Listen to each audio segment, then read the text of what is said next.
Então, pessoal, esse ano nós completamos 32 livros. Com o livro da semana do mês que vem, completamos 32 livros em São Paulo e temos mais 10 para o ano que vem aí. Completaremos ano que vem 42 livros do Montante. E a proposta, né, de datas é essa aí. Não tem muito o que fazer, sinto muito. As datas foram... Isso aqui já é o resultado de uma enorme confusão que foi feita para poder arrumar essa agenda. E a ideia é começar, então, um pouquinho tarde, infelizmente, né, em fevereiro, só em março, né? Em janeiro vai haver um curso de férias da República de Platão, quem quiser fazer, durante 10 noites seguidas, vamos ler a República de Platão de cabo a rabo. Em janeiro, da segunda quinzena de janeiro, que é do dia...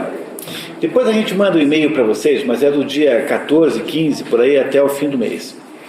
Aí, isso é em janeiro, né, segunda quinzena, República de Platão.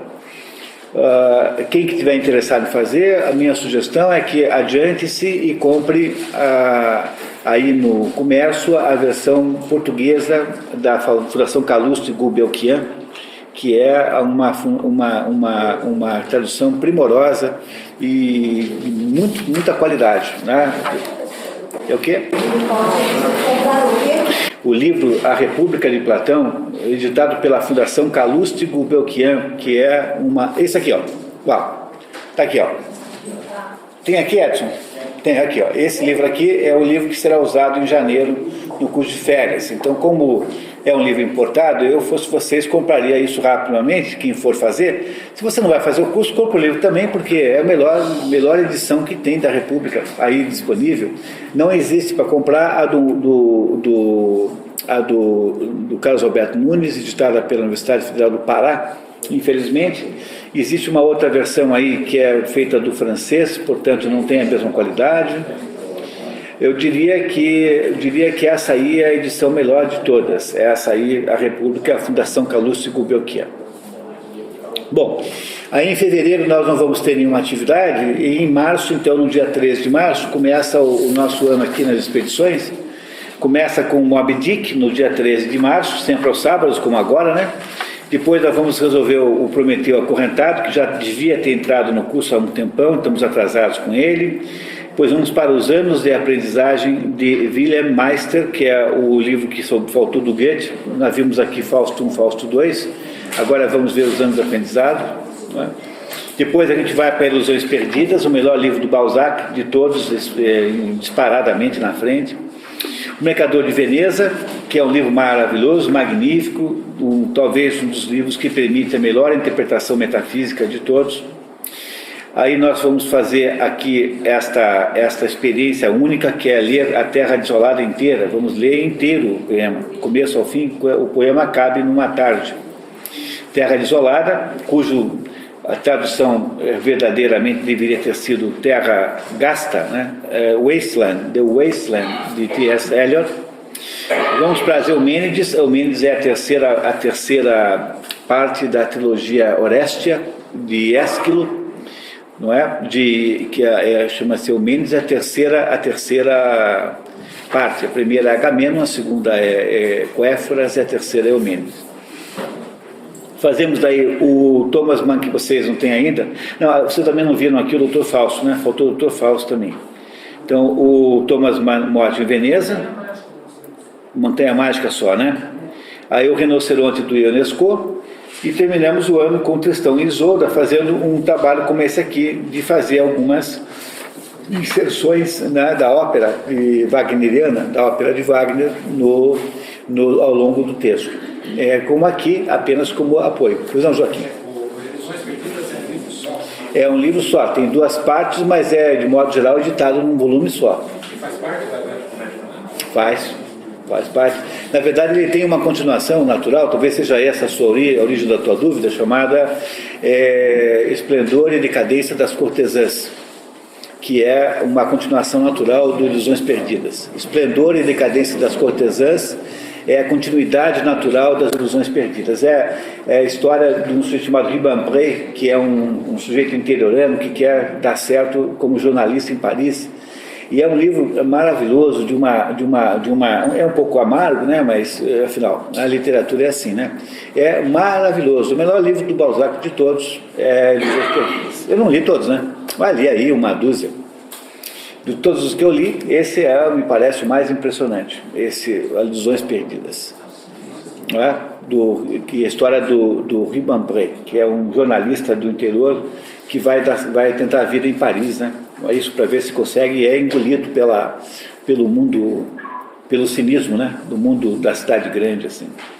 Ok? Então temos aí, pessoal, as datas infelizmente são inegociáveis, não há mais modo de mexer nisso aqui, porque já foi um milagre ter conseguido, não é? Não há nenhum sábado livre, não há nem o que fazer, não há nenhuma manobra possível, não tem jeito nenhum. E tem aqui os livros que são aqueles que me pareceu que iriam bem nesse momento, tendo em vista o nosso histórico aqui. Há mais 50 livros ainda para a gente estudar, não falta livro, né? Fora os que ainda serão estudados ano que vem, enfim, há muito livro. Dá para ficar o resto da vida fazendo isso, se a gente quiser, não tem uma munição para o resto da vida, mais ou menos, né?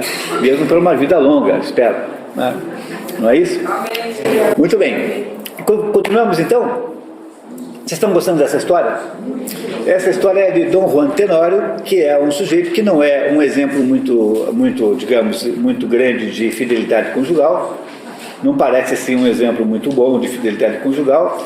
Em compensação, é um sujeito impagável sobre alguns outros aspectos e que tem uma vida voltada para a conquista pura. Ele é um conquistador puro, tanto é que ele criou, né, ele construiu, né, inventou a figura simbólica do conquistador homem, né, como você chama um homem muito voltado para conquistas, de Dom Juan. Não é isso? Dom Juan passou a ser o nome que se dá para um homem excessivamente conquistador. Casanova é um outro tipo desse gênero, só que o Casanova é um pouco diferente do Dom Juan, porque o Casanova já existiu, de fato. O Casanova não é uma figura literária apenas, o Casanova de fato existiu. Pois não, Sr. José Roosevelt? Aquele que aparece na ópera, que aparece com o obelisco, é uma espada ou é um... Pois é, né?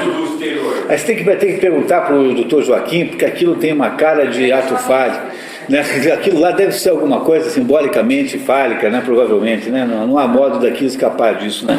A ciência se me parece.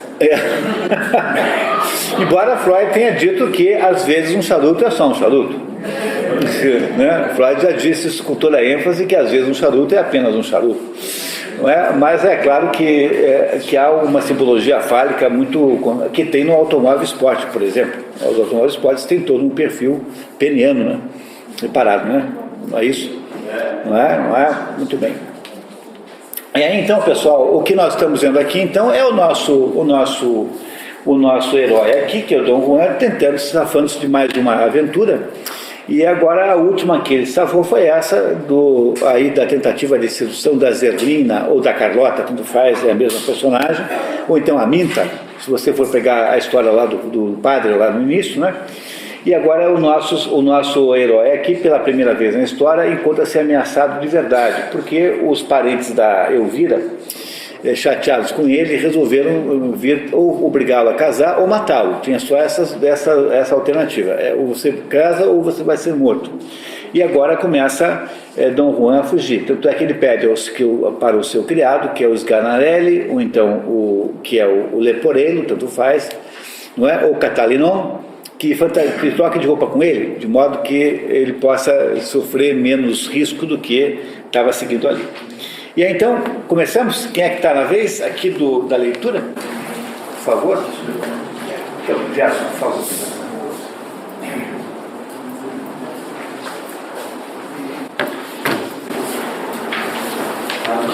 Ato 3, cena 1. Dom Juan está disfarçado de camponês e deve Gerson. Tem que clicar, deixa ver. Tá bom. Ato 3, cena 1. Dom Juan está disfarçado de camponês e Leporello de médico.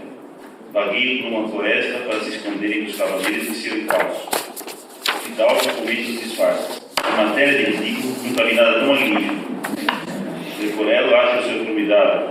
Ele já havia consultado 5 ou 6 camponeses, prescrevendo os bálsamos e ungüentos que já havia achado com dizer. Então, o Leporello está lá fazendo umas consultas já, né? Ela é uma dupla do balacobaco, né? Como diria o Paulo Francis, tá? E que remédios são esses? Nem me lembro, fui dizendo ao acaso. E acho que seria muito engraçado se todos ficassem bons e viessem aqui saltitantes me beijar na mão. Começa uma conversa sobre a credibilidade da medicina. Como Dom Juan não acredita na medicina, nem em qualquer outra coisa, Leporello tenta decifrá-la. O senhor me parece um homem difícil de converter. Bom, me diz aqui, qual é a sua opinião sobre as almas penadas? Que diabos carrega? Que o diabo carrega? A parte, essa descrença eu não posso aceitar. Não há nada mais vivo que uma alma penada. Alma, a gente tem que acreditar em alguma coisa nesse mundo. Em que coisa o senhor acredita? Em que coisa eu acredito? A pergunta é essa. Eu acredito que 2 e 2 são 4. Leporello, e que 4 e 4 são 8. Bela crença essa aí. Então, pelo que vejo, sua religião é método. É preciso de conhecer que a cabeça humana engendra tremendas besteiras. E que, em geral, quanto mais estudamos, mais obtusos ficamos. Pois comigo, que graças a Deus não estudei como o senhor, ninguém pode vangloriar-se de ter me ensinado nada. Mas com meu diminuto bom senso e meu parco entendimento, vejo as coisas melhor do que todos os livros. E compreendo muito bem que este mundo que vemos não é um cogumelo que nasce sozinho no meio da noite. Olha que interessante isso, né? O Leporello fazendo filosofia aqui. Né? De alguma maneira, né, com um bom sinal, o Leporello faz um contraponto sempre muito mais ajuizado, né, ao Dom Juan, não é? Meu raciocínio é que, diga o senhor como quiser, existe no homem uma coisa maravilhosa que nenhum sábio é capaz de explicar. Não é maravilhoso que eu tenha algum mistério na cabeça que me faz pensar 184 coisas diferentes ao mesmo instante? Cena 2. A dupla pergunta o caminho ao mendigo que os adverte da presença de assaltantes na região. Pede uma esmola e diz que passa a vida rogando a Deus todos os dias para que proteja os homens de bem e que dê a eles em dobro tudo o que lhe dão. Dom Juan faz pouco do velho. Opa, você deve estar muito bem de vida. Pobre de mim, vivo na maior miséria deste mundo. Você está brincando, rezando todo dia, o dia todo? Sim, senhor, o dia todo. Pois é, rezando assim e recebendo a metade do que os outros recebem, você não pode andar mal de vida.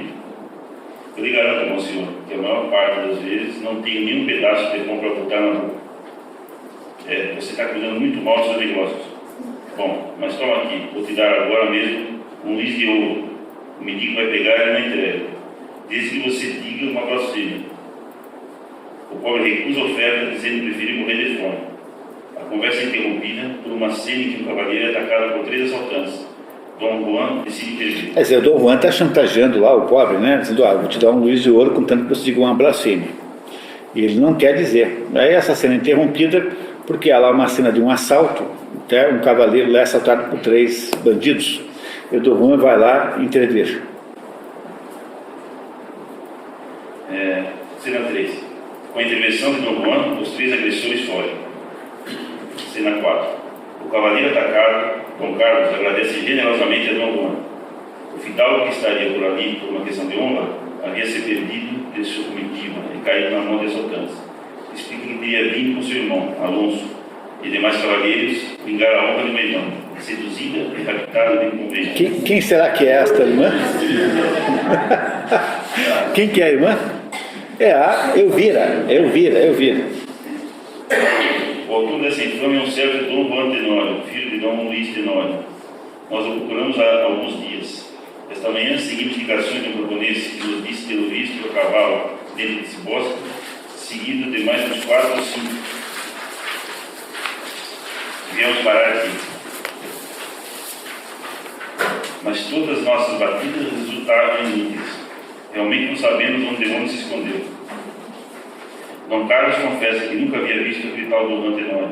Por isso é que ele não reconheceu o Dom Juan, né? O fidalgo propõe auxiliar na procura de tal malfeitor. Sou amigo de Dom Juan, não posso deixar de ser, mas não acho razoável que ele por aí ofendido impunemente os cavaleiros. O fidalgo é o Dom Juan, né? Que finge que não é ele, né? Desse modo, Dom Juan propõe apresentar Dom Juan para que lhe preste as devidas satisfações. Sendo assim, aparece Dom Alonso, irmão de Dom Carlos, que se espanta ao vê-lo com Dom Juan. Ó céu, que é isso? Inacreditável! Meu irmão, o que é que você faz aqui conversando com o nosso inimigo mortal? Pois esse, o irmão conhecia Dom Juan. De por ela se esconde atrás de uma árvore. Dom Juan leva a mão à bainha da espada e denuncia-se. Sim, sou Dom Juan, ele mesmo. Dom Carlos diz ao irmão que deve a vida a Dom Juan. Dom Alonso retruca, dizendo que dever a vida a quem nos feriu a honra não é uma dívida. Dom Carlos pede magnanimidade e diz que defenderá seu Salvador. Servirei de escudo com esta mesma vida que ele me salvou. Insiste. Não peço apenas comedimento e nossa ação legítima. Não vamos vingar nossa honra com a fúria que te cega. Devemos conservar o domínio de nossos corações, exibindo uma revolta sem selvageria. Claro, resultado das nossas razões. Não em impulso de ódio cego e primitivo. Não quero, irmão, permanecer devedor de nosso inimigo. Essa dívida para com ele eu a tenho que saldar antes de qualquer coisa. Nossa vingança, por ser adiada, não será menos gloriosa. Pelo contrário, isso a tornará mais nobre aos olhos de todos. Dom Carlos consegue para Dom Juan o adiamento de um dia no confronto. Então aí aquele que foi salvo, né, que é o Dom Carlos, consegue então convencer os irmãos, né, a dar mais um dia para o Dom Juan antes de haver um confronto, uma confrontação física. E com isso o Dom Juan escapou aí de ser morto, né, pelos irmãos da Dona Elvira. Cena 6. Depois ela ressurge do seu esconderijo. Dom Juan explica ao criado que no amor ele a ama sobretudo a liberdade e que não resigna a encerrar o seu coração entre quatro paredes. Enquanto conversa, a dupla dá-se conta da existência próxima do mausoléu. Aqui é uma coisa importantíssima, um momento importantíssimo da peça. Tem um mausoléu, né? A dupla está conversando, os irmãos foram embora, né? Os irmãos da Elvira, né? E tem um mausoléu, um túmulo, né? E aí eles entram no mausoléu. Vai acontecer uma coisa importantíssima agora. Depois ela reconhece o túmulo do comendador, que havia sido morto por Dom Juan. Nota. Dom Juan, comendador, duelaram quando este descobriu o primeiro, fazendo-se passar pelo noivo de sua filha Ana, 6 meses antes. Lembra da história? Como começou, né? Muito bem. Dom Juan, que fica muito interessado em conhecer o Treve. Por favor, senhor, não vá. Ué, por quê? Não me parece civilizado ficar uma pessoa que o senhor matou. Ao contrário, é uma visita que faço justamente por ser civilizado e que deverá ser recebida de bom agrado. Seu comendador também é poeta. Vamos, vem, entremos. O monumento se abre e aparece um espírito mausoléu e a estátua do comendador. Debochadamente, Dom Juan manda de por ela convidar a estátua para jantar com ele. É um convite que acho um tanto atrasado, senhor.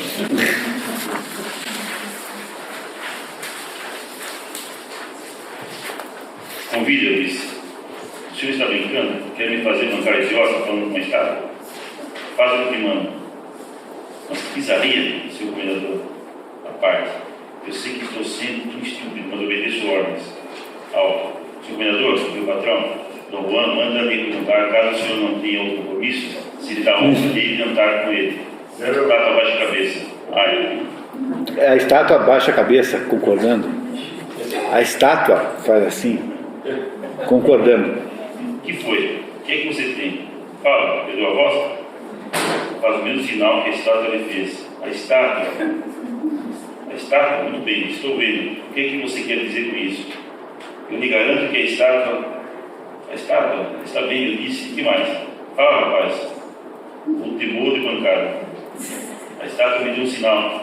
Só faltava essa, uma linha de patife supersticioso. Ela me fez um sinal, lhe juro, com a cabeça, imita. Verdade, verdadeiríssima. Fala o senhor com ela só para ver. Pode ser que...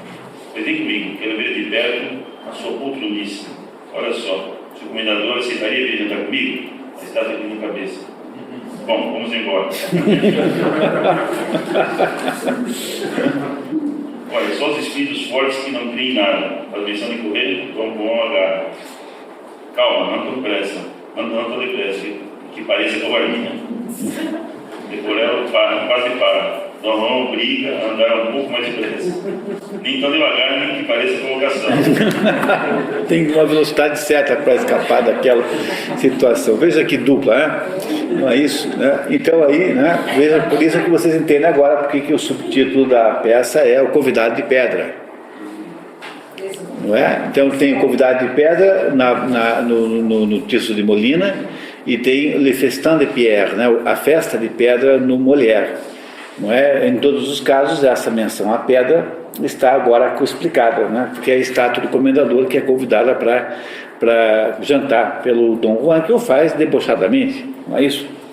Continuamos, vamos lá. Ato 4, cena 1. Na sua residência, Dom Juan recusa-se a discutir os estranhos acontecimentos do mausoléu. Cena 2. A criada Violeta me avisaram a espera de mais de 2 horas do fornecedor. Domingos, no corredor. Dom Juan, contrariado, decide receber. Ok, obrigado, Gerson. Tá. Cena 3. Começa uma conversa cuja iniciativa de cobrança do Sr. Domingos é impedida por Dom Juan por meio de uma pergunta ou comentário. Como vai sua esposa, Sra. Domingos? Sim, Senhor Domingos, está extraordinariamente bem? Igor, o seu cãozinho, continua latindo para tudo e todos? Sem que o homem tenha podido, nem ao menos, entrar no assunto, Dom Juan o acaba despachando, concedendo-lhe uma escolta até a sua casa. Na despedida, faz uma última consideração.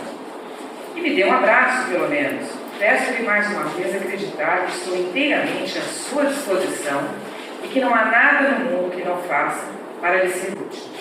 Então ele simplesmente não deixa o outro cobrar. Cada vez que o outro entrar no assunto, né, ele fazia uma pergunta qualquer, desviava o assunto. O senhor Domingos, partindo, diz a Leporello que preferia que Dom Juan o tratasse pior e o pagasse melhor. Leporello, que também devia ao fornecedor, diz ao homem que Dom Juan é o melhor pagador do mundo e despacha o cobrador empurrando-o para fora da cena. Chega Dom Luís, pai de Dom Juan, que lamenta. Ai, só faltava esse para encher meus tímpanos. Pronto, agora chega o pai, e agora vai ver aqui uma reprimenda extraordinariamente bem feita, né? Que é uma reprimenda que o pai de Dom Juan dá no filho. Né? Reparem que coisa interessante. Eu sei bem que o perturbo, e você prescindiria com prazer da minha visita. Não precisamos esconder que nos sentimos estranhamente mal um diante do outro. Você se irrita com a minha simples presença, e eu não me irrito menos com a sua conduta. Todos ficamos perdidos quando não deixamos que o céu cuide de nossos destinos, quando pretendemos saber mais do que ele e o importunamos com ambições cegas, demandas inconsideráveis. Desejei ardentemente um filho, esperei-o com ânsia, implorei por ele com preces infindáveis. E esse filho, que afinal chegou, depois que cansei o céu com os meus pedidos, tornou-se a dor e o suplício dessa mesma vida, da qual devia ser alegria e consolo. Com que olhar, eu te pergunto, posso encarar o acúmulo de tuas ações indignas, que não tenho como explicar a opinião do mundo? Essa sucessão de comportamentos lamentáveis, que a todo momento me força a apelar para a bondade do soberano, e que já esgotou diante dele o mérito dos meus serviços e a influência dos meus amigos? Ah, que baixeza tua! Não te envergonhas de sujar assim o leito em que nasceste? Te sentes com direito, me diz, a honra desse berço? Que fizeste no mundo para ser um fidalgo? Acreditas mesmo que basta ostentar uma arma e um brasão para que o sangue nobre continue nobre, embora envenenado de infames? Não, filho, o berço não vale nada se não gera virtude. Só temos direito à glória de nossos antepassados quando procuramos ser iguais a eles. O esplendor dos feitos que nos legaram nos impõe o dever de honrá-los, de seguir seus passos e caminhos, de impedir que suas virtudes degenerem. Só isso. Se pretendemos que nos considerem seus descendentes legítimos, você, porém, descende em vão. Você, porém, descende em vão. Descende em vão. Teus antepassados te disseram do teu sangue, pois não te reconhecem nele. Tudo que fizeram de ilustre não se reflete em você. Ou melhor, não se reflete numa reverberação de ouro, mas de desdouro. A glória do passado é uma tocha que ilumina apenas aos olhos de todos a vergonha do teu procedimento. Aprenda, em suma, que um fidalgo de má vida é um monstro da natureza, que a virtude é o maior título de nobreza, que dou menor valor ao nome do que às ações de quem assina o nome, e que tem o honesto filho de um trapeiro em mais alta estima do que o filho de um nobre que vive como você. Meu Deus, se meu pai falasse comigo assim, eu acho que eu estava embaixo da cama, embaixo da mesa, eu nunca mais saía. Né? Você vê que reprimenda, né? Uma reprimenda. Imagine um ator lendo esse negócio, reclamando isso no meio da comédia, de repente há um momento em que um ator com uma voz muito grave, né? Lê isso com uma intensidade dramática, como pode ser impressionante isso. Uma luz apenas, um holofote apenas iluminando no meio, naquela quebrada que dá naquela cena cômica. Que beleza, né? Que beleza de espírito teatral que tem isso, né? Pois não. O mais forte é que, se você se lembrar, que a gente se lembra que isso foi feito para ser ensinado basicamente para o público da aristocracia, uma ordem que pretendia entrar para a aristocracia. Da corte. Isso mesmo. No momento em que a aristocracia tinha acabado, estava acabando de perder o resto do poder que tinha, só tinha o falso que era repassado pelo monarca. Uma série de jovens da aristocracia não tinha nada o que fazer.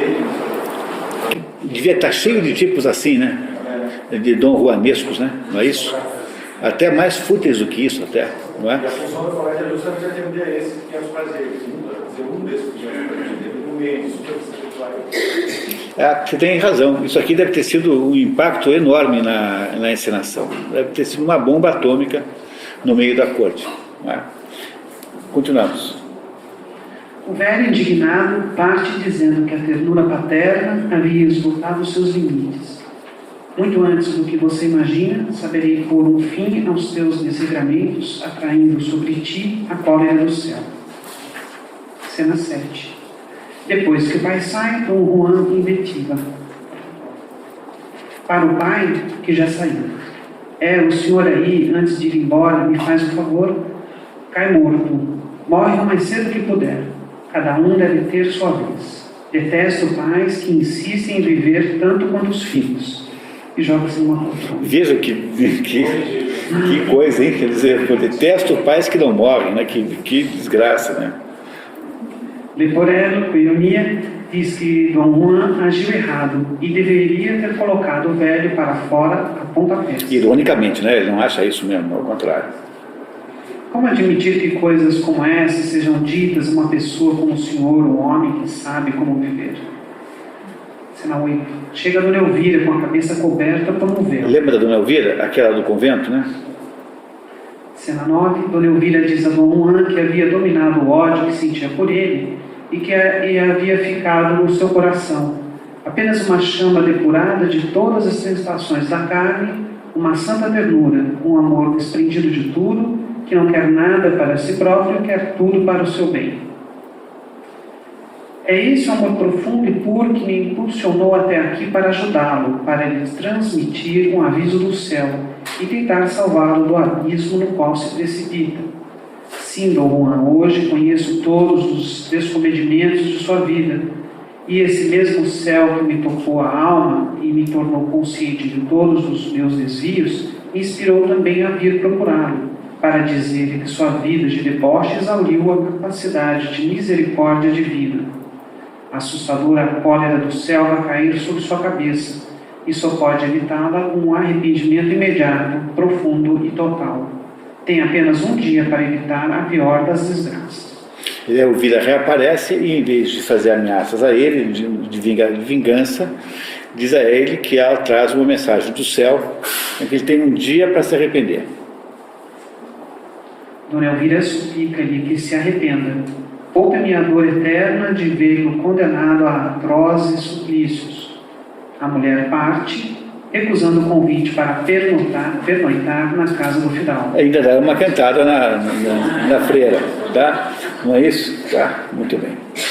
Cena 10, Dom Juan lamenta que Elvira não tenha podido ficar, porque aquele ar abandonado, as roupas monacais, as lágrimas, haviam despertado nele pequenas chamas que começaram a crepitar, e pede logo o jantar antes que venha o implorador. Cena 11, sentado à mesa, Dom Juan conjectura sobre seu futuro. Mas é verdade, Leporello, vou te dizer uma coisa, é preciso começar a pensar em mudar de vida. Eu, patrão? Nós, idiota, nós, depressa.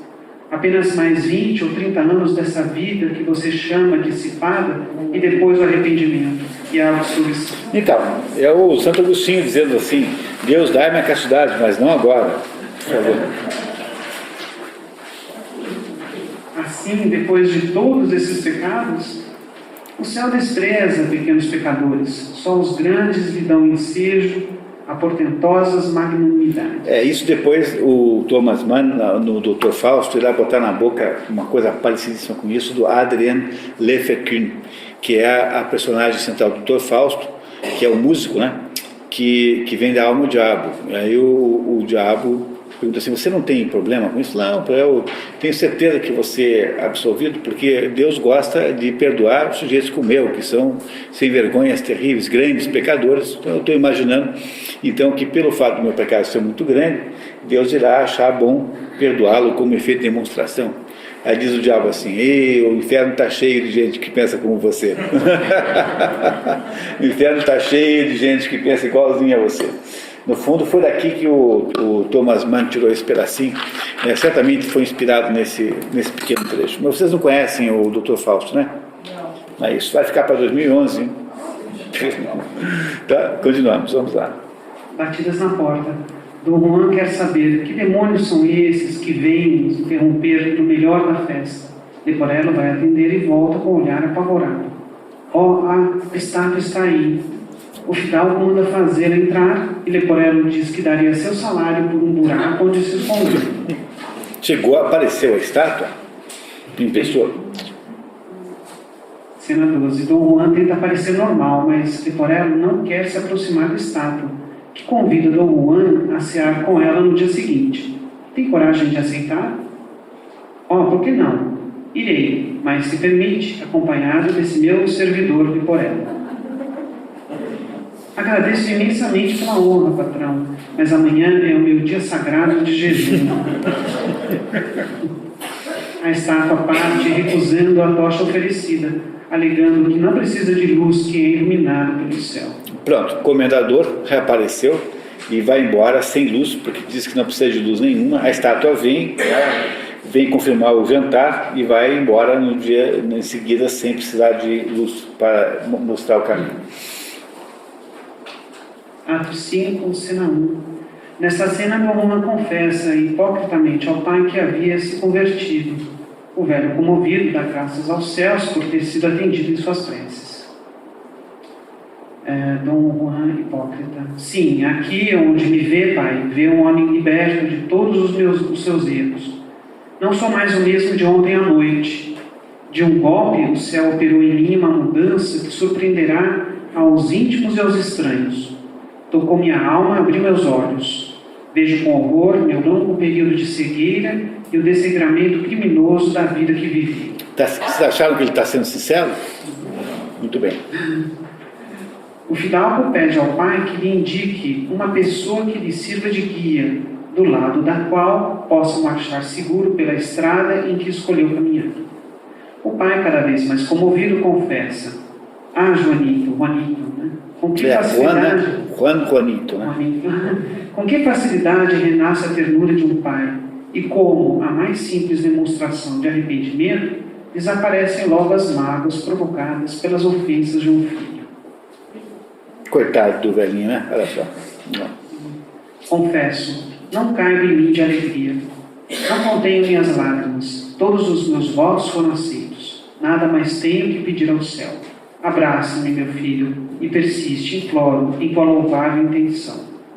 De minha parte, eu vou correndo levar esta bela notícia à tua mãe, compartilhar com ela a minha comoção e render graças ao céu pela santa resolução que te inspirou. Muito bem. Quando Leporello elogia o patrão pela surpreendente mudança de vida, Dom Juan faz os devidos esclarecimentos. Não é possível. Você nasceu asno, cresceu jumento e envelheceu cavalgador. Pausa, os dois se olham. Vai morrer vista quadrada. Como assim? Você não distingue ouro de ouro falso? Pechisbeck? Pechisbeck é ouro falso, ouro-pel. Acha que as palavras que saíam de minha boca correspondiam às que estavam no meu cérebro? Idiota. Você está achando que eu me confundi mesmo, seu imbecil? Você não tá, você é realmente uma besta, entendeu? É isso dizendo para o Leporello. O libertino explica ao criado tratar-se apenas de um projeto político e, como tal, um estratagema para iludir os tolos. E aqui é um fato histórico importantíssimo, porque a mulher era atacada pelos devotos.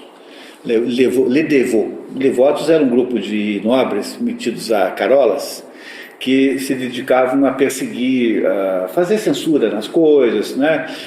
Perseguir a vida libertina do pessoal. Imagine que o mundo do teatro sempre foi um mundo mais liberal, né? Não chegava ao ponto do padrão José Celso, mas era um mundo mais liberal, um mundo em que tinha assim uma certa liberdade, não é? Um mundo em que havia lá casamentos que não eram necessariamente ortodoxos, não é? E esses devotos ficavam perseguindo mulher. Então a mulher achava que eles eram todos uns hipócritas e escreveu para agredi-los a peça chamada Tartufo. Tartufo, que é, digamos, um modelo da hipocrisia humana, é um devoto desses. Então aquela personagem chamada Tartufo, que é a personagem central da peça, o Tartufo, é uma crítica aos devotos. E aqui então ele fará a mesma coisa, fazendo aqui então uma declaração de tornar-se como se fosse um devoto. Então o que ele vai dizer agora é que esse plano que ele acabou de montar, de fingir que se regenerou, vai transformá-lo na verdade numa pessoa como são os devotos. É uma crítica que Molière faz aos grupos que estão todos ali sentados ouvindo, né? Então imagine, né? Todos eles ali na corte, né? Ouvindo esse negócio. Aí você entende porque que ficou 165 anos proibida a peça, não tanto pela licenciosidade, mas pelo fato de que ela representava, na época em que foi feita, nitroglicerina política pura. Não é? É isso que representa. Olha só o plano que ele vai mostrar para o Leporello.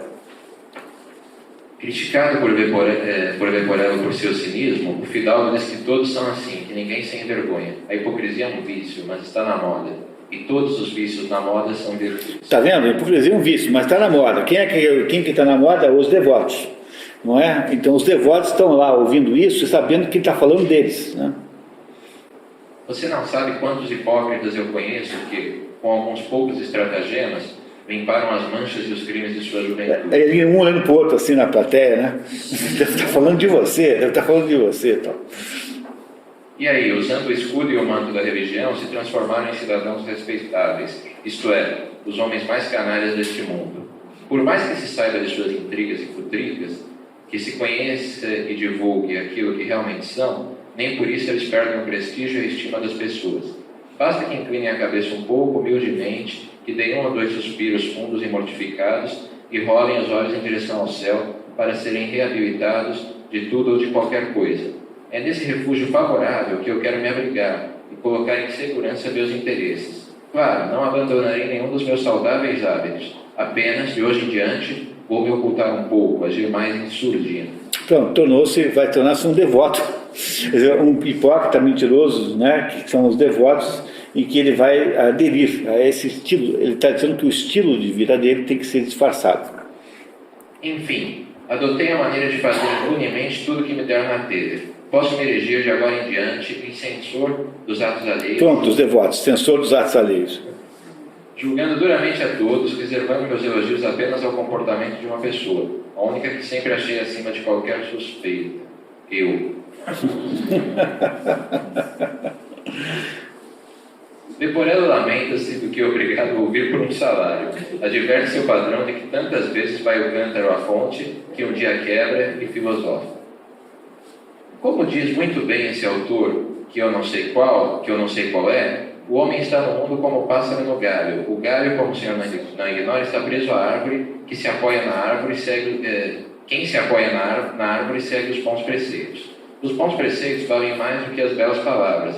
As belas palavras ouvem-se na corte. Na corte, claro, estão os cortesãos. Os cortesãos seguem a moda. A moda nasce da fantasia. A fantasia é uma faculdade almática, da alma. A alma é o que nos dá a vida. A vida termina com a morte. A morte faz pensar no céu. O céu está sobre a terra. A terra não é o mar. O mar é assolado por tempestades. As tempestades ameaçam os navios. Os navios precisam bons pilotos. Bons pilotos são prudentes. A prudência não é a virtude dos jovens. Os jovens devem obediência aos velhos. Os velhos amam a riqueza. Os que têm riqueza são ricos. Ricos não são pobres. Pobres passam necessidade.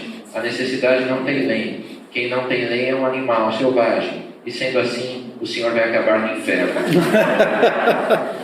É a filosofia do Leporello. Entendeu? É, o Leporello. Muito bem. Dom Carlos encontra Dom Juan e lhe pergunta se ele vai ou não casar com sua irmã Elvira. O libertino diz a Dom Carlos que havia recebido diretamente do céu aviso para não fazê-lo. As palavras não são minhas, é a voz do céu. Isso aqui entre nós, na corte ninguém esquecerá a mancha de desonra em nossa família. Quem importa a corte se obedecemos aos céus? O céu, sempre o céu.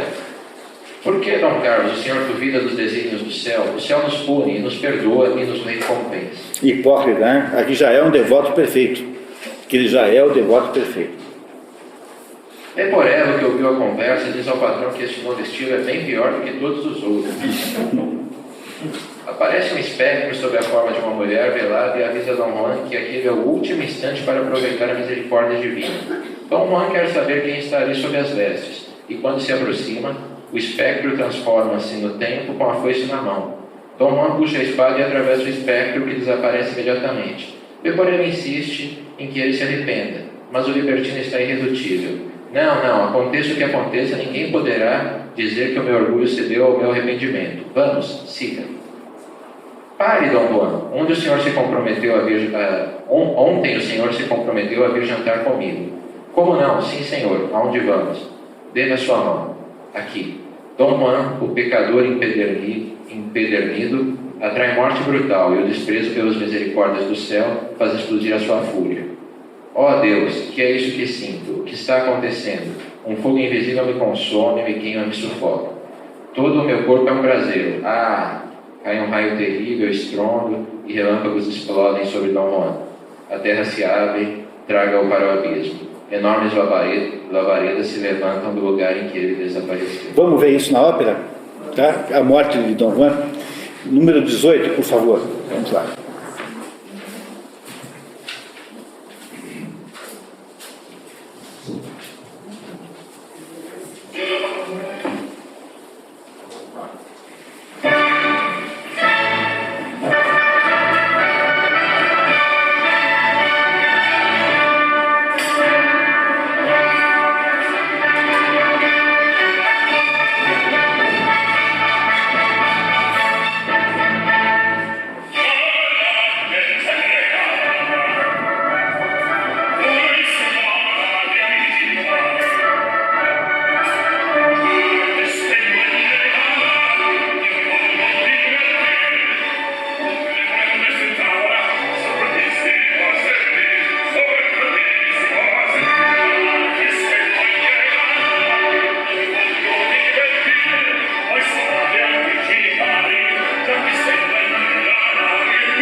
si sentisse con le pa, da, da, da, da, non capisco niente da quello, da, da, da, da, tu sei quanto in te,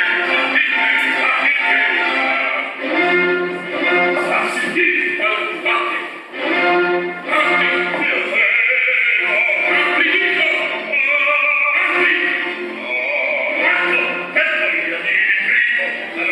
stesso, non più vedere l'amico, e mi nasconderò.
Esse foi o fim do Dom Giovanni. As variações, se vocês olharem naquela comparação que vocês receberam, há variações conforme a estátua, né? Conforme a versão. Na versão do Tirso de Molina, ele é queimado pela estátua. Na versão do Dom Giovanni, vocês acabaram de ver, ele é tragado, abre-se um buraco no chão. É claro que no palco é difícil fazer isso, né?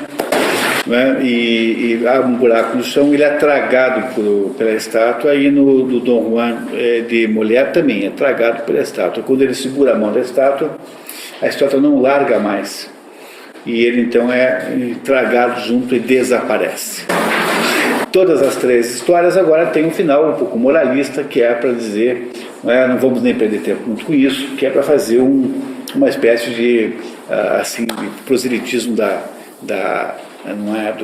dos bons costumes, etc., porque no fundo todas nasceram com essa perspectiva, não é? Então vamos terminar de ler rapidamente só o último pedacinho.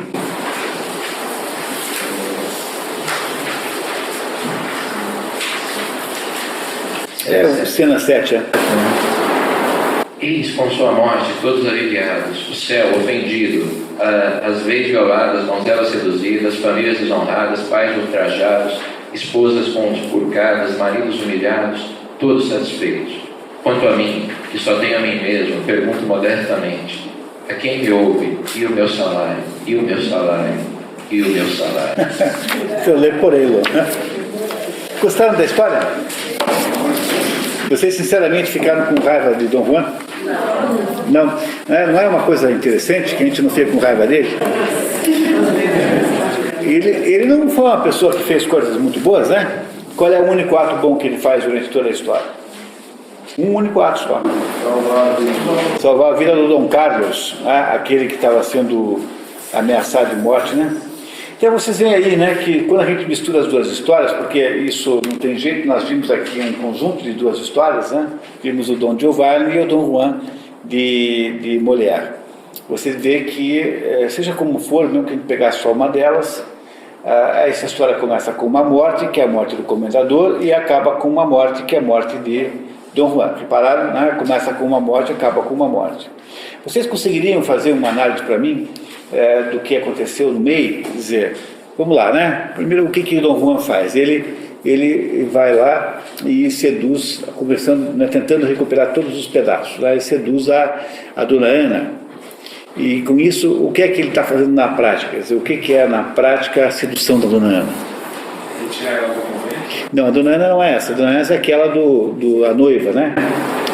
Então, ele está fazendo uma espécie de deboche, né? Ele está fazendo pouco, de alguma maneira, do quê? Do casamento, né? Não é isso? É uma espécie de fazer pouco do casamento.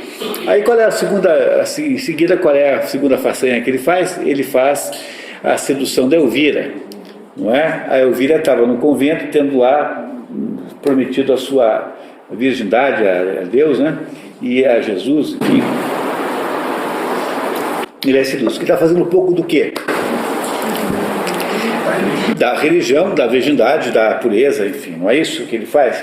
Aí em seguida ele vai e se envolve naquele assunto da Zerlina, né, da Carlota, no Latte Darem la Mano. E o que está fazendo um pouco nesse momento? Faz pouco do quê? Casamento. Faz... Também da diferença de... É isso mesmo, das pessoas simples, né, da diferença social, porque afinal ele é um hidalgo e tem um poder econômico, um poder político sobre aquela gente. Ele expulsa o noivo da cena, não é isso? Faz pouco então, portanto, da diferença social das pessoas.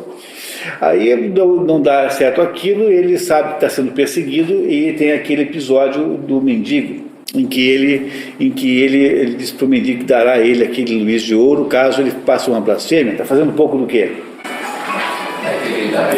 Da humildade, né? Da humildade, da pobreza, né? Do fato de que o outro coitado não pode fazer nada a não se aceitar, e ele nem aceita, não é isso? Nesse momento, então, em que ele fez mais pouco disso, ele finalmente faz um ato bom, que é o ato de salvar Dom Carlos, o único ato positivo que ele faz em toda a sua carreira, que enquanto até hoje nós não conhecemos, né? Em seguida, o que acontece? Qual é o próximo ato relevante de Dom Juan? É quando ele chega em casa e tem lá o credor, e que ele, não é? E que ele então engana, tapeia, não é isso? Está fazendo pouco do quê? A honestidade, né? Da honestidade, da seriedade, não é isso? Não é isso que ele faz pouco? Não é? Aí quem é que aparece? Em seguida, o pai. Não é? Aparece o pai. E ele então faz lá uma porção de desaforos para o pai, depois que o pai sai, fazendo um pouco do quê? Do respeito ao pai, do respeito familiar, da hierarquia, né? Da hierarquia que se deve aos mais velhos, o respeito que se tem para com o pai, né? De qualquer maneira. Aí o que ele faz? Ele decide que ele vai ser uma espécie de tartufo, vai ser um hipócrita. E o que ele faz pouco quando ele se transforma num hipócrita? Faz pouco do quê? A virtude, a verdade, a honestidade existencial, é disso que ele faz pouco, não é isso? Aparece a Elvira mais uma vez e tenta convencê-lo a mudar de vida. E ele não só não muda de vida, como tenta seduzi-la mais uma vez. Faz pouco do quê? Da caridade. Não é? A caridade que a Elvira de alguma maneira demonstra por ele. Não é assim? Não é? E depois, no final, quando ele finalmente está aí recebe a última chance, e a estátua lhe dá uma última chance, ele faz pouco do quê? Faz pouco do céu, no sentido absolutamente claro de fazer pouco do céu. Também ele é muito temerário no final, né? Ele fica com medo da estátua, mas também enfrenta a estátua. Isso é um ponto importantíssimo nessa história. Talvez seja por causa disso que nós não temos raiva dele. Não é? Mas vamos já entender isso. Esse é um ponto importantíssimo. Só queria ver se eu não esqueci de nenhum ponto intermediário. A impressão que ele também faz pouco de conversão e arrependimento. Também faz pouco no final. É isso mesmo. Portanto, ele faz pouco de quase tudo, né? Há pouca coisa que escapa ao deboche, né? Ele é um debochado, faz pouco de quase tudo, não é isso? Ele não tem uma característica, não tem um certo cinismo. Ele não faz isso tudo de caso pensado, quer dizer, ele faz isso tudo com uma convicção de que está com a razão. Ele não sente em nenhum momento que está errado, não faz nada motivado por inconsciência, ao contrário, né? Acha-se com toda a razão do mundo, não é isso? Não é essa uma boa avaliação que nós podemos fazer do nosso Dom Juan?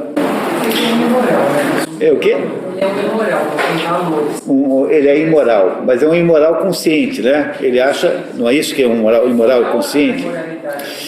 Pois é, mas aí então é que eu queria muito perguntar para vocês, como é que vocês então interpretam o fato de que em nenhum momento ninguém aqui no nosso grupo ficou com raiva dele, ficou com vontade de que ele se desse mal, até a gente sempre tem uma certa pena dele no final, até um pouquinho só, né? Mas nós não ficamos revoltados contra o sujeito. Por que será que isso é assim? É ficção. Ele é o quê? Autêntico e verdadeiro? A gente se identifica com ele.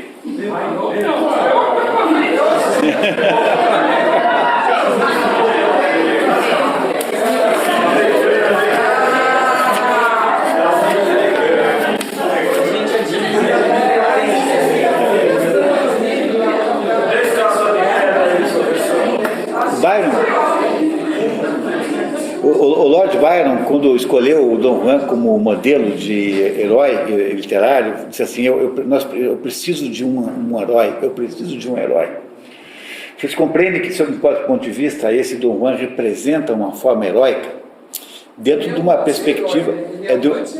Ele é um anti-herói que, na verdade, também é um herói, né? Por que ele é assim? Porque o problema do Dom Juan é que se você pensar bem na personagem, né, ele não é um ateu. Repararam que ele não é um ateu? Ele no fundo acredita em Deus. Ele não é um sujeito que diz assim, que eu não acredito em Deus. Ele acredita em Deus. Ele não é um ateu. Ele não faz tudo isso porque ele seja ateu. Alguém que não considera a existência de Deus. Por que ele faz? Ele faz tudo isso justamente porque ele está querendo fazer uma outra coisa, que não é desacreditar em Deus. O que ele tem? Qual é a relação que ele tem com Deus? É um revoltado, não é? Ele está desafiando Deus, compreendendo que ele não é um ateu, alguém que não acredita em Deus. Ele é alguém que acredita que Deus existe e justamente por isso é que tem uma atitude rebelada com relação a Deus. Ele é um rebelde. E é por essa razão dele ser um rebelde existencial, portanto um rebelde plenamente com a sua existência voltada para a rebeldia, é que ele tem esse prestígio literário todo. Como é que a gente explica o fato de que uma personagem como essa, né, que é moralmente execrável, não é um sujeito que, afinal de contas, né, não vale grande coisa, como é que pode ter se transformado numa personagem tão forte ao ponto de haver dezenas de interpretações, dezenas de personificações de Dom Juan? De vez em quando aparece uma nova, tem aí um tal de Dom Juan de Marco no cinema. O Rigoletto do Verdi, né? Tem a figura do Duque de Mantua.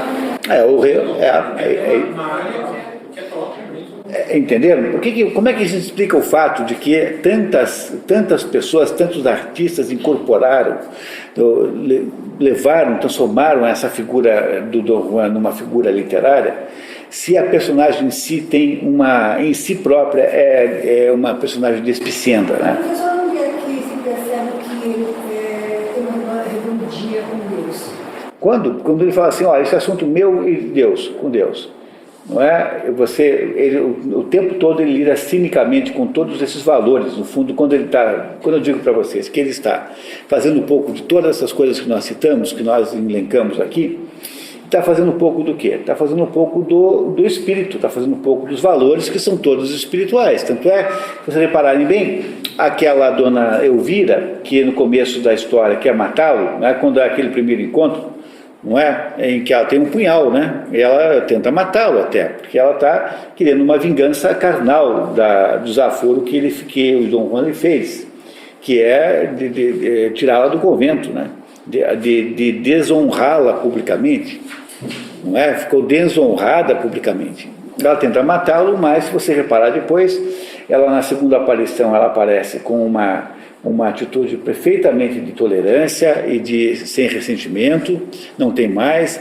E na terceira aparição, se você pensar bem, aquela figura que aparece, que é uma figura espectral, é muito provavelmente a própria Dona Elvira, ou seja, alguém que está mudando de estado existencial de um estado menos material e mais volátil, né? Menos material e mais volátil. Se você também pensar bem, o que aconteceu com o Dom Juan é que com ele acontece exatamente o oposto, porque ele vai aos pouquinhos se transformando em pedra.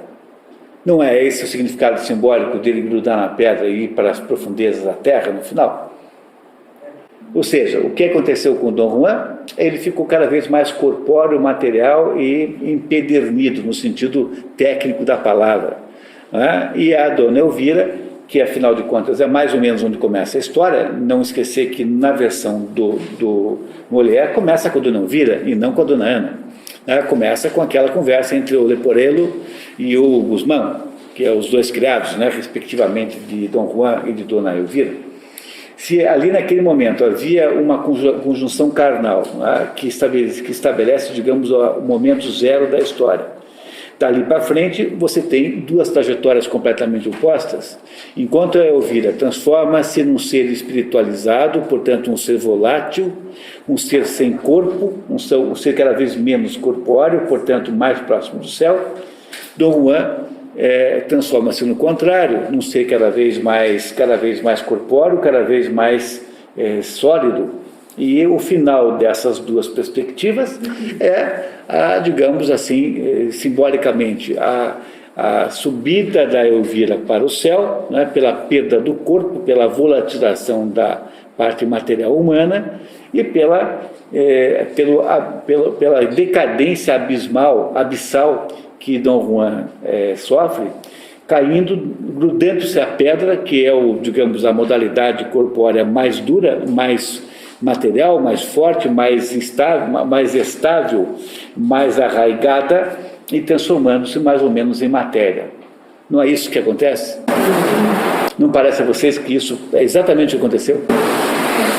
Pois o que você tem aí, fundamentalmente, é essa estrutura. O que esse livro está nos dizendo é que dentro daquela ambiguidade humana, de termos um pedaço espírito e um pedaço matéria, né, de sermos uma composição com doses variáveis e oscilantes desses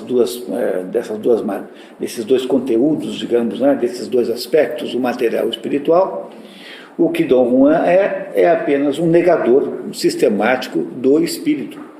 E ao se transformar num negador sistemático do espírito, ele se materializa ao ponto de virar ele mesmo a matéria mais bruta que você possa imaginar, que é a matéria-pedra, aquela que irá fazer parte da base do sistema, né? Aquela base imóvel, não há mais mobilidade, as pedras não se mexem, são completamente imóveis.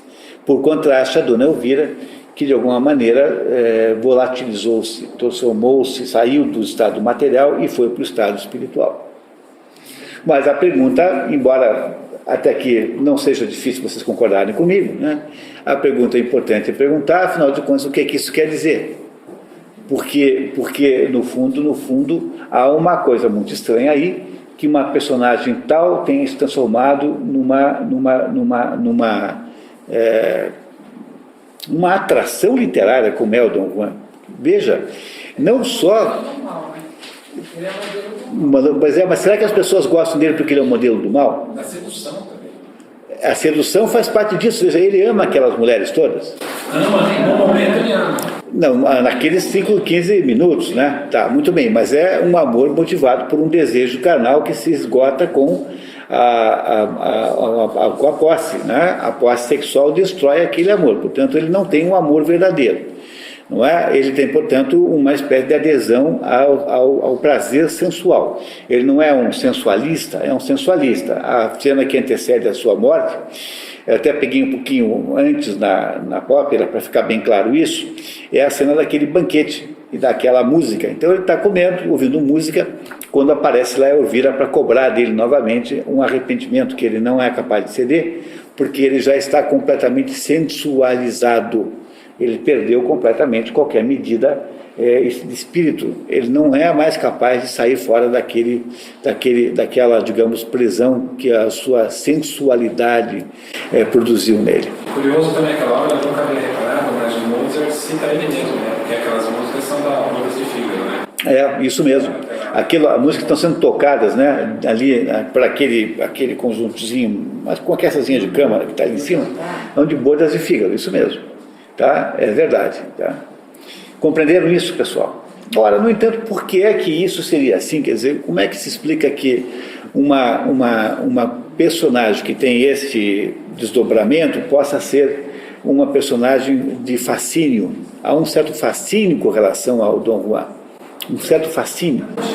de alguém falou, né? Eu acho que os homens gostariam de ser seduzidos pelas mulheres. Acho que não fantasia masculina. Mas as mulheres também não ficam com raiva dele. As mulheres se sentem seduzidas.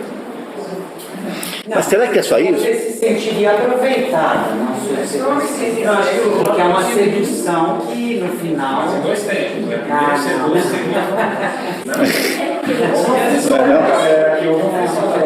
Tá vendo? Ah, Joaquim, essas mulheres são muito exigentes, não é possível, tá vendo? São muito exigentes, não é possível. É verdade. Mas vem cá, mas não vamos transformar isso. Não vamos transformar isso, porque, veja só, pessoal, olha aqui, ó, quando a gente pega lá o Tirso de Molina, ele certamente estava pensando em fazer uma espécie de rapsódia anti-libertina. Ele queria fazer lá uma obra de contra-ataque moral. Quer dizer, havia lá, certamente sempre houve tipos assim, né? Se esses tipos assim estavam proliferando com excessivo entusiasmo naquela época, é de se imaginar que o Tirso de Molina, que quem inventou essa história toda foi o Tirso de Molina, que é um padre, né, espanhol, que ele tenha imaginado então uma maneira de ficcionalmente produzir então uma chamada aos brios morais, não é isso? Mas vem cá, será que mas não está funcionando ao contrário? Quer dizer, se você então inventa um negócio desse, em vez de você criar então uma ojeriza àquela personagem, criar então uma situação tal que ninguém consegue pensar naquela personagem, que é uma pessoa que gera uma repugnância naturalmente, você não faz isso, ao contrário, você gerou não só uma personagem que é perdoada por todos os leitores, em qualquer que seja a sua versão, Em alguns é nitidamente aplaudida, não é? E com o pecado original. O expulsor do paraíso que a gente perdeu, a gente tem essa marca. O problema da expulsão do paraíso é que nós ficamos na oscilação. Quer dizer, nós agora estamos cabíveis. Essa identificação que houve aí, acho que por causa disso que a gente tem essa parte. Mas por que nós acharíamos que, em primeiro lugar, que a personagem é perdoável? Primeiro, a personagem é perdoada, geralmente. Segundo, em alguns momentos de conversão, é até elogiado. E se você chegar para alguém e dizer, pô, você é um Dom Juan, hein? Você, o sujeito que for chamado Dom Juan, não ficará ofendido de modo nenhum, ao contrário, vai ficar se achando muito elogiado. Você não acha? Chamar alguém de Dom Juan é uma ofensa? Não, ao contrário, você vai chamando alguém de Dom Juan, você está elogiando alguém. Portanto, na nossa cultura moderna, tudo isso deu errado. Seu padre Tirso de Molina tinha um plano que era de assustar os cristãos, os pecadores, conseguiu fazer exatamente o contrário. Fez uma escola, né? Criou organizou o processo de... acabar com o Dom Juan, acabou. Mas ele se dá mal em todas as peças principais. Mas não por nós. Ele foi julgado por uma força superior com a qual nós não compartilhamos, porque no fundo, nós não temos para com essa personagem uma ânsia de castigo, de punição. Ele acabou muito mal? Não, acabou mal, mas era o que ele merecia, né? Bom, era o que ele merecia, tá certo? Mas veja, nós não temos com a personagem um desejo de vingança dela. Mas ele mesmo caminha para isso. Você vê que interessante. O coração dele é tão de pedra que ele não amou ninguém de verdade. Só amou naqueles 15 minutos. Depois ele morreu como? Com uma estátua que ele virou pedra. O coração dele foi para onde que tinha que virar uma pedra. É isso mesmo, ele transforma-se em uma pedra porque transforma-se em matéria, porque ele recusa todos os processos espirituais, todos os caminhos espirituais, faz pouco de todos eles, e aí então transforma-se no que sobrou. Ele virou pedra, matéria pura. Essa é a razão pela qual a história acaba assim, que é uma imagem muito bem pensada, né? É muito bem feita. Está no Tirso de Molina, está lá na primeira história. Não foi invenção dos outros, né? Os outros apenas adaptaram. Agora, o que é espantoso nisso tudo é que isso tenha acontecido ao contrário do desejado. Porque se o desejo era assustar os pecadores, não assustou ninguém, ao contrário, criou até uma espécie de tradição que é, de certo modo, aceitável, e não estou dizendo que é só para os homens que é aceitável, quer dizer, criou uma espécie de legitimidade na conquista. Nessa conquista. Há uma certa legitimidade nessa conquista, como se ela fosse uma caça, em que você e o tubarão aceita o fato de que foi caçado também, mal comparando as mulheres com tubarões, por favor. Tá? Apenas para dar um exemplo no mundo do esporte. Assim. Daí, o ponto é que agora tem um grupo aí que eu vou lançar, do José Carlos Antônio, que o prefácio foi escrito por Nossa Senhora. E a Nossa Senhora absolve o Dom Juan, o Pacto, né? Porque ela diz que, na verdade, o que ele fala assim, eu te absolvo porque te perdoo, porque essas mulheres que você amou durante a vida, na verdade você buscava a mim. E você não me encontrou, você ficava procurando as mulheres.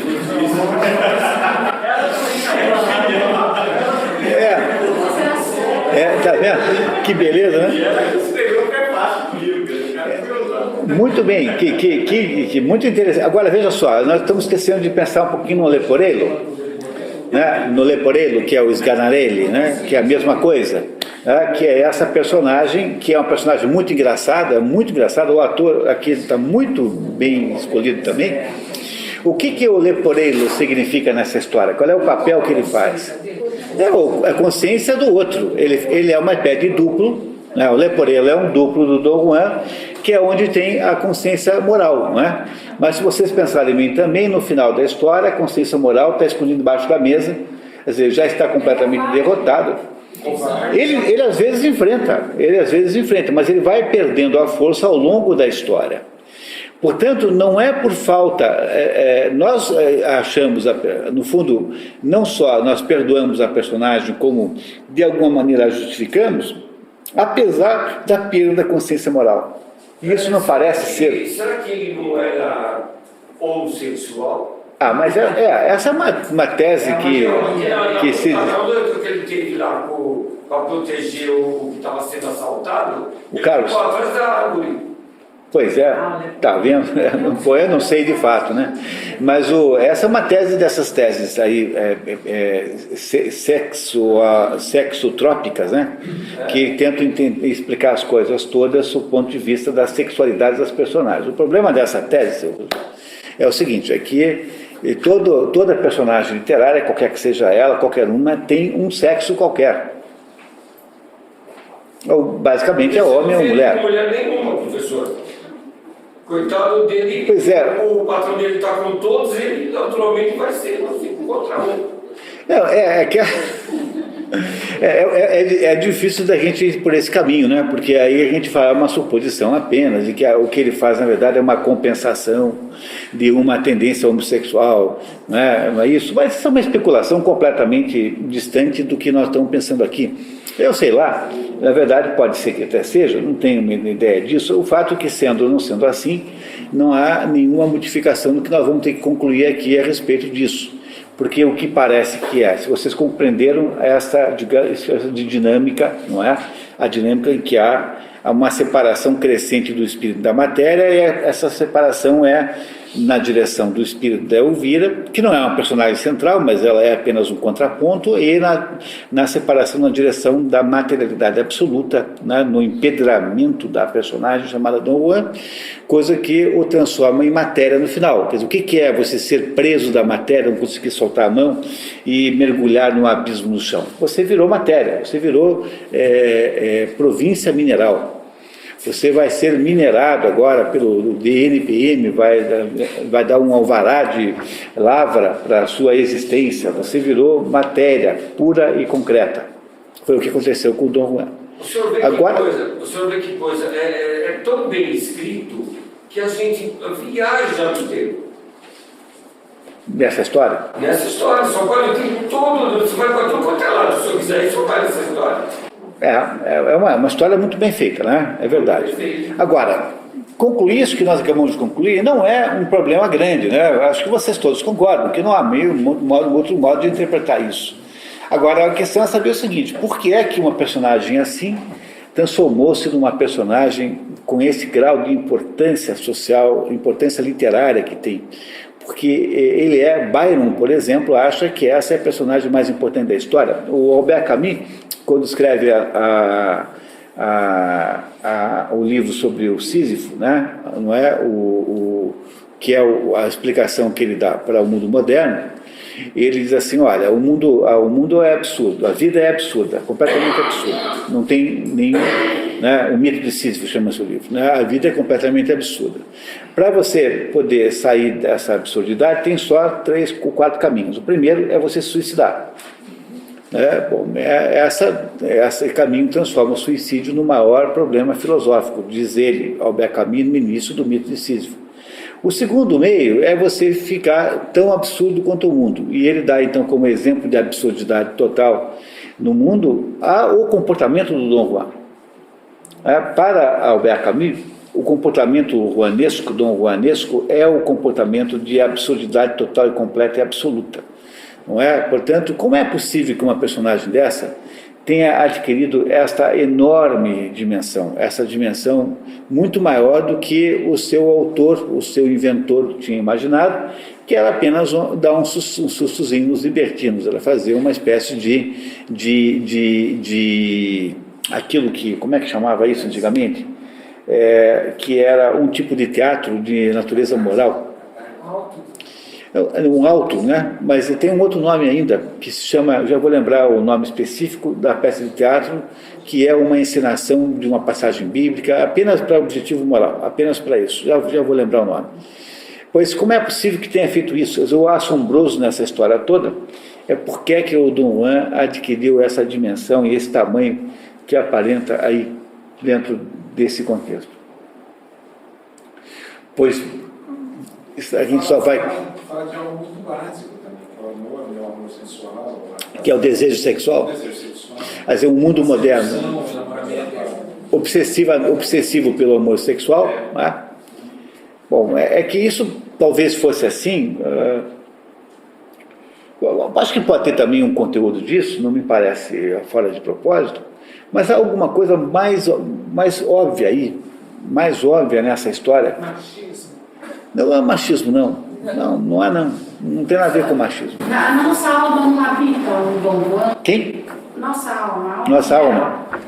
Os homens um Dom Juan e nas mulheres uma Dona Elvira. Por isso a identificação com a história. Bom, pode ser, sim, claro. Isso aliviaria a nossa alma se vê isso num outro personagem, mas não na gente mesmo. É que as personagens literárias refletem a nossa existência. Elas só teriam cabimento se nós formos capazes de nos transformarmos nela e elas em nós, né? Quer dizer, a personagem literária não é uma estrutura autônoma. Se ela não pudesse ser compreendida e cooptada de alguma maneira, não teria sentido literário. Por isso que quando a personagem é muito falsa ou é muito inverossímil, nós não damos bola para aquilo. Não é? A gente não leva aquilo em consideração porque pensa que aquilo lá não é real, né? Não é realista. A personagem tem que parecer conosco. Né? Isso é que se chama de verossimilhança em literatura. Parecer que é verdade, como se tivesse havido alguém assim de fato. E de fato, uma vez que você incorpora a história na sua mente, você irá, no fundo, você tem sempre a sensação de que aquela pessoa existe de verdade. Você deve conhecer pessoas, deve ter encontrado pessoas que você conhece que são assim. Josi. Será que seria porque o desejo é mais forte do que a consequência? O desejo é mais forte que a consequência? Porque a ideia de consequência, de punição. Nós fizemos o idiota aqui em São Paulo, o Dostoiévski. Fizemos o idiota, né? E também ele tem uma altivez perante a consequência. Tem uma altivez perante a consequência. Peraí, aqui tem um ponto absolutamente importante. Por que é que Dom Juan transformou-se numa personagem com esta importância literária e, sobretudo, por que é que ele foi transformado numa espécie de herói, embora seja um anti-herói no fundo, porque ele é mentiroso, é trapaceiro, é vigarista, não é? É oportunista, é lascivo. Ele paga o preço do desejo dele. Paga o preço, ele pagou no final. Mas por que é que uma personagem com tantos valores negativos, aparentemente, obteve um status tão grande? Não é? Porque você pega os outros personagens ruins da literatura, pega Old Scrooge. Então, quando você quer xingar alguém de avarento, você chama de Old Scrooge. Você pega lá um sujeito como o Shylock, do Mercador de Veneza. Se chamar alguém de Shylock é uma coisa ofensiva, ninguém vai se achar bacana por causa disso. Né? Você quer chamar alguém de simulado e de traiçoeiro, chamando de Iago, ninguém vai se achar lisonjeado chamado de Iago. Agora, Dom Juan não. Você é um grande Dom Juan? Opa! Talvez seja por causa disso, mas há uma outra razão que está escondida atrás da luxúria. Porque o problema é que vocês estão muito preocupados com a luxúria do Dom Juan. E o problema de Dom Juan não é a luxúria, é exatamente por essa razão, e não ao contrário. Porque se fosse o problema de luxúria, ele seria justamente uma figura execrável, um exemplo de como se deve ser. Mas ele está compensando a luxúria, que é vista com uma certa desconfiança e com má vontade, tão bem compensando que ela é relevada em relação a uma outra coisa que ele tem que parece, aos olhos dos seres humanos, muito mais importante do que isso. O dom de ser possível. Não, ele é a figura nietzschiana por excelência. Ele é o Übermensch. Ele é o sujeito que diz assim: eu faço a minha vida independentemente do que Deus pensa sobre isso. Eu sou o sujeito que toma as suas próprias decisões e depois me acerto com Deus. Eu assumo a responsabilidade e faço isso. Ele é uma figura prometeica. Vocês não conseguiram descobrir porque aqui, por falha minha, nós não pusemos o Prometeu ainda no programa. A falha essa resolvida agora no início do ano que vem. Vocês compreendem o que é que esse Prometeu representa? Ele representa o homem pretensiosamente autônomo que emerge no mundo moderno como sendo o sujeito que, afinal de contas, deixará de ser um coelho humilhado, um coelho passivo frente aos desígnios dos deuses, Não é? O que é que Nietzsche achava? Nietzsche achava que nós somos prisioneiros históricos de dois tiranos, um chamado Platão, outro chamado Jesus Cristo, que ambos diziam que havia uma transcendência qualquer que nos iria premiar. E aí então nós nos tornamos o quê? Tornamos então criaturas humildes, pretensamente humildes, mas essa humildade que Nietzsche acha que nós temos é uma humildade anti-humana. É uma humildade que nos desclassifica ontologicamente, que nos rebaixa ontologicamente para um nível de existência inferior àquele que nós devemos ter. Portanto, como nós temos essa perspectiva... É o quê? O que é verdade? Por que esse Dom Juan, ele não é ateu, ele é um revoltado metafísico, meu Deus do céu. Compreenderam que ele não é ateu? Ele é um revoltado metafísico? Ele... Por quê? Porque nós somos todos assim. Nós somos um poço de pretensão e um poço de vaidade, um poço de absurdo, um poço de pretensa autonomia. Nós somos... Porque nós achamos isso o máximo, porque nós estamos nos rebelando contra as regras que nos impõem a vida, entendeu? Estamos nos rebelando contra as nossas circunstâncias miserável, aquela que deveria nos submeter e agora nós não deixamos mais acontecer. Somos finalmente os homens prometeicos, do mesmo modo que Prometeu rebela-se contra Zeus. Não é?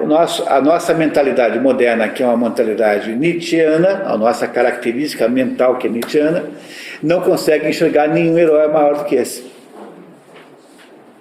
Portanto, você só entende esse negócio quando você sai da perspectiva sexual, não é? Que era a perspectiva original, porque no fundo era um pouquinho isso. A perspectiva original era a perspectiva da castidade, aquela do padre. E quando você compreende que o que você fez aí foi o que o Dr. Frankenstein fez com aquelas peças, né? Para ele construir um monstro que é esse homem prometeico. O Dom Juan é uma criatura inventada que sai do controle do seu inventor, do Dr. Frankenstein. Frankenstein não é o nome do monstro, é o nome do médico que fez o monstro, né? Você sabe disso, né?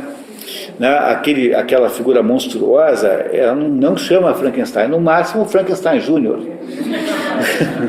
No máximo Frankenstein Júnior. Ele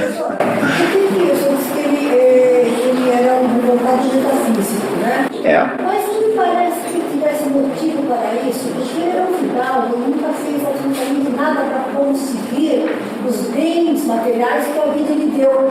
Então, de onde veio essa revolta contra as coisas do céu? Provavelmente porque ele realmente não teve que lutar, fazer nada para obtê-la, as coisas da terra, pelo fato de que é muito possível que a sua existência como usufruidor de um mundo que ele no fundo que não faz muito sentido, porque afinal de contas, o que é um fidalgo do ponto de vista que está aqui, né? Lembrar daquela bronca que leva do pai, né? Não é? Aquela bronca leve do pai é a chave do enigma de toda a história, porque o pai está dizendo para ele que a vida dele não faz nenhum sentido. Ora, qual é o sentido, no final de contas, desse livro? É que a morte de Dom Juan é apenas o resultado natural de uma vida que não tem nenhum sentido, a não ser um sentido sensorial. Esse sentido sensorial é limitado, tem limitações. Então, o Leporello, aí, no caso, ele permeia toda a história como se fosse a igreja avisando. Não, a consciência moral.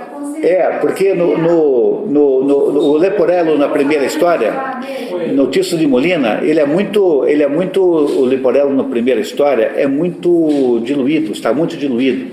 É ali que teria uma chance, tanto no Dom Juan, tanto no Molière quanto no Mozart, que não é o Mozart, né, o Lourenço da Ponte, né, não é isso? E o Leporello funciona como uma espécie de duplo do Dom Juan, com uma consciência moral, que diz para ele assim, olha, no fundo ele tem alguma consciência moral, que é representada pelo Leporello, mas essa consciência moral é menos poderosa do que a sua vontade de poder, para usar uma expressão nietzschiana, não é? A vontade de poder que Nietzsche dizia que tinha, não é? A vontade de poder que ele tem, que é o poder de interpelar o céu, e não só interpelar, mas como desafiar o céu, é o coração da estrutura ontológica da personagem, né? Do seu modo de ser como um todo. Essa personagem quem é? Esse homem é apenas o retrato do homem moderno. O homem moderno desvinculado da sua humildade de criatura. O Nietzsche é que teorizou esse negócio, a gente só não sabe se ele era a favor ou contra, esse é o problema central dessa história, mas a teorização dessa atitude humana está em Nietzsche, que é a teorização do homem prometeico. O homem prometeico é uma outra maneira de falar, de chamar esse homem nietzscheano, essa figura nietzscheana que é o Dom Juan. Ele tem sucesso todo porque, no fundo, ele é o exemplo daquele menino na escola que vai lá e quebra as vidraças da gente. E a gente não vai, fica feliz, acha que aquele modelo que é o bom, então você vai quebrar a vidraça também porque ele foi capaz de criar. Tem sempre um menino que é capaz de fazer a delinquência mais precoce antes dos outros. É esse modelo que nós atraímos. Como ficamos muito infantilizados, vemos nessa personagem do Dom Juan uma espécie de ser livre. Ele é um ser livre porque ele não está prisioneiro de nenhuma espécie de contingência moral. Ele não tem nada, ele está absolutamente livre, como, no fundo, a nossa tentação humana. E aí estamos com o pecado capital, né? A nossa tentação humana de sermos criador e não só criatura. Não é isso, de assumirmos a criação da nossa própria vida, de nos desassociarmos da condição de criatura, que é uma condição nacional, necessariamente humilhante, porque afinal você é apenas uma criatura.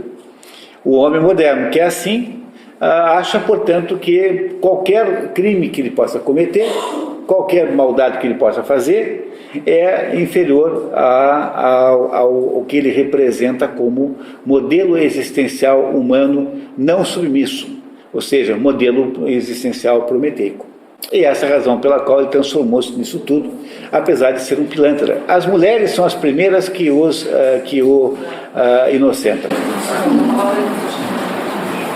Quer dizer, as mulheres tendem a inocentá-lo com toda facilidade. Apesar de ele ser, em princípio, um predador. Né? Ele é um predador, no entanto, ela não vem como tal.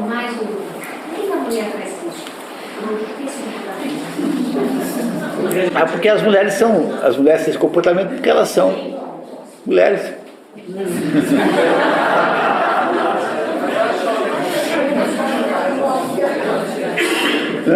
É diferente. Né? Ele está falando que eu perdoou a estátua, não. Quem é que perdoou o quê? Você falou, eu vi, eu perdoou a estátua. A estátua não, mas a estátua é o homem, né? A estátua é o comentatore. A estátua, na verdade, é a matéria. A matéria está chamando, está reclamando o seu botim. Porque ele é como mais ou menos... O que faz Dom Juan? Faz nada mais nada menos do que vender alma ao diabo. Essa é uma história fáustica, em última análise, se você pensar bem. Agora, voltando aqui para a questão do Fausto, que nós vimos aqui há um mês, eu sei que muitos de vocês não estavam aqui, infelizmente não há como remendar isso, né? Mas vocês lembram que o Fausto, no Fausto I, faz um monte de besteira, comporta exatamente como o Dom Juan. O Fausto I é o Dom Juan exatamente igual a esse Dom Juan que está aí. O Fausto I, não é? Faz molecagens inacreditáveis, destrói uma família inteira, não é? Faz tudo quanto é excesso humano, não é isso? No entanto, no Fausto II, ele se redime. E a redenção de Fausto no Fausto II é claramente estabelecida pela sua elevação ao céu. Não é? Ele é salvo, muito embora tenha perdido a aposta, ele é perdoado e os anjos o sequestram e levam para o céu. E aí eu dizia a vocês que, do ponto de vista de Goethe, o que aconteceu é que Goethe acha que o homem erra mesmo, que é natural no ser humano errar, mas é que o homem erra e acerta quando erra, porque se você está errando é porque você está fazendo alguma coisa. E aqui alguns de vocês ficaram um pouco inconformados com o fato de que ele não pede perdão e não se arrepende, mas do ponto de vista de Goethe, o arrependimento não se faz por uma declaração de arrependimento, estou arrependido e vou rezar 5 Ave-Marias. O arrependimento para Goethe faz-se pela ação humana massacrantemente incrível. Quer dizer, em vez de ficar se arrependendo, você vai fazendo. Vai fazendo porque arrepender-se é ir fazendo. Portanto, a diferença que há entre Dom Juan e Fausto é que, embora eles fossem muito parecidos no primeiro Fausto I, né, no Fausto II, a salvação, a redenção de de Fausto é que ele não submeteu-se ao processo da matéria como acontecia no primeiro, ou seja, no Fausto 2, de alguma maneira Fausto busca a redenção fazendo o quê? Fazendo a contribuição civilizatória que ele julgava que o salvaria. Ele tenta recuperar a antiguidade grega, ele faz o saneamento dos pântanos, ele produz as cidades, ele faz as comportas, ele faz a recuperação econômica daquele reino. Não é isso que ele faz? Mas o que faz o Fausto? Ele vai para a ação real concreta e vai salvar a sua vida fazendo. O arrependimento faça pelo exemplo concreto da ação real e concreta. Essa é a ideia de... A ação não é um modo pelo qual o homem se iguala a Deus. Porque a gente não conhece Deus, só conhece as ações. Então a gente tem que agir. Mas é isso mesmo, Regina. Qual é a diferença do Fausto para o Dom Juan? É que o Dom Juan não faz nada, ao contrário, ele vai ficando cada vez com menos ação. E o único momento em que ele age, de fato, que é tentar salvar lá o Dom Carlos, ele é premiado com mais um dia de vida. Como se simbolicamente tivesse ganhado com aquilo uma espécie de prêmio. Não é isso? Não é isso que acontece com ele? Nas outras histórias todas ele não age, ele não faz nada. Como ele não age, o que vai acontecendo com ele? Ele vai ficando tão imóvel quanto a matéria. E a imobilidade que a matéria tem, a pedra por excelência, não é? Porque as pedras são imóveis, ou pelo menos são muito lentas, não é? Na melhor hipótese, as pedras são bem lentas, não é? Lentíssimas, não é? Mas seja como for, aquela imobilidade na qual ele se transforma é apenas o resultado absoluto e completo da sua autodestruição. Pois é, né? Ou seja, é o resultado da sua imobilidade e da sua autoimolação. Pois ele é exatamente o contrário do Dr. Fausto no segundo livro. Como ele então não faz nada, não tem nenhuma ação real, o que acontece com ele? Ele vai se imobilizando. Enquanto o Fausto consegue ainda subir aos céus, ou seja, consegue ter uma mobilidade vertical, a mobilidade dele é toda para baixo. Ele mergulhará nas profundezas da matéria, onde ele se misturará a ela e tornar-se-á, então, indiferenciado dela. Passará a ser, então, apenas a matéria que não move o mundo e da qual não se espera absolutamente nada, a não ser a sua presença ali. O salário do pecado é a morte. É, uma coisa mais ou menos assim. Que tal, pessoal? Não é bacana essa história?